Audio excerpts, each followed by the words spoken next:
Hello friends, कैसे हैं आप लोग। सबको मेरा नमस्कार। सदगुरु कबीर साहब जी के अनमोल विचार और अनमोल दोहे इस प्रकार है। सतगुरु कबीर साहब जी का एक खूबसूरत सा दोहा इस प्रकार है। अनमोल दोहा इस प्रकार है। कबीर कुल सोई भला, जा कुल उपजे दास। जा कुल दास न उपजे, सो कुल आग पलास। कबीर कुल सोई भला, जा कुल उपजे दास। जा कुल दास न उपजे, सो कुल आग पलास। इसका अर्थ इस प्रकार। सतगुरु कबीर साहब जी कहते हैं कि जिस कुल में उत्पन्न होना अति उत्तम है, जहाँ पर कबीर जी साहब कहते हैं कि कबीर कुल सोई भला। जहाँ कुल में दास उत्पन्न होते हैं, दास का उत्पन्न होना अति उत्तम है। और जिस कुल में गुरु भक्त और शिष्य उत्पन्न हुए होते हैं, वो कुल बहुत ही सुंदर होता है।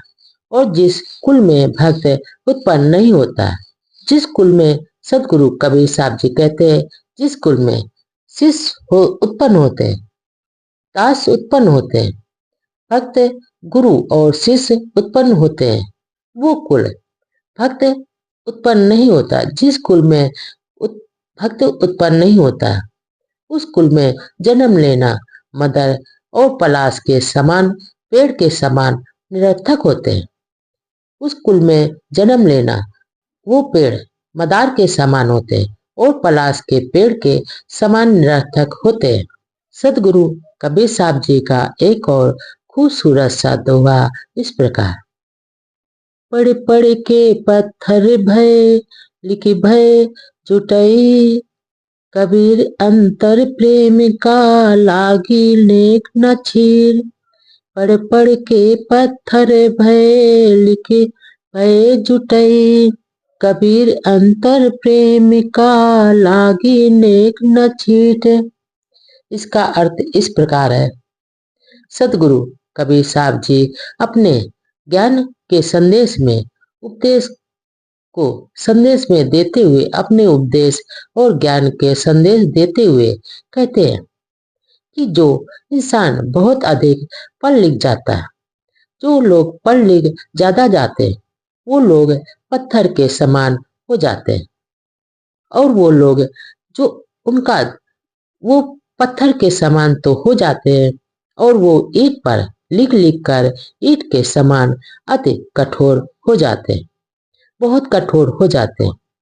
जैसे ईंट कठोर होती है, उसी तरह ज्यादा जो पढ़ लिख जाते हैं, वो ईंट की तरह कठोर बन जाते हैं। और उनके हृदय में प्रेम की, ऐसे इंसान के हृदय में प्रेम की एक अंश भी नहीं होता है, एक छींट भी नहीं लगी होती। अर्थात उनके अंदर सा प्रेम सारा चला जाता है। उनके अंदर जो ज्यादा पढ़ ली जाते हैं, उनके अंदर, उनके मन में एक अंश का भी प्रेम नहीं बचता।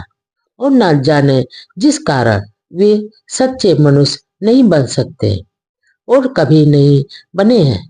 आगे सदगुरु कबीर साहब जी का एक और खूबसूरत सा दोहा इस प्रकार।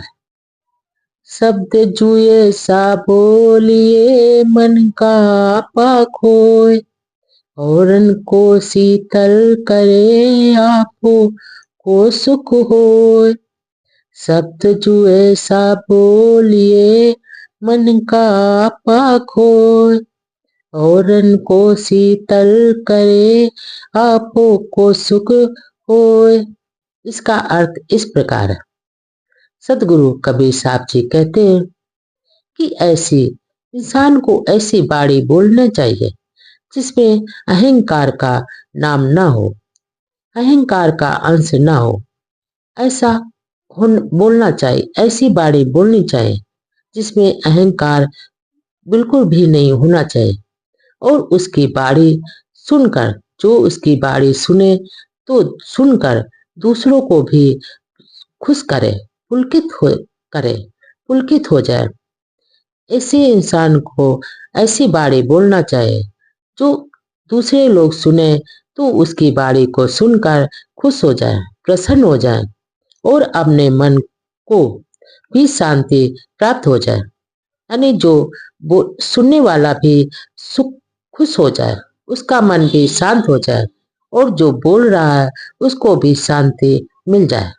आगे सदगुरु कबीर साहब जी का एक और खूबसूरत सा दोहा इस प्रकार।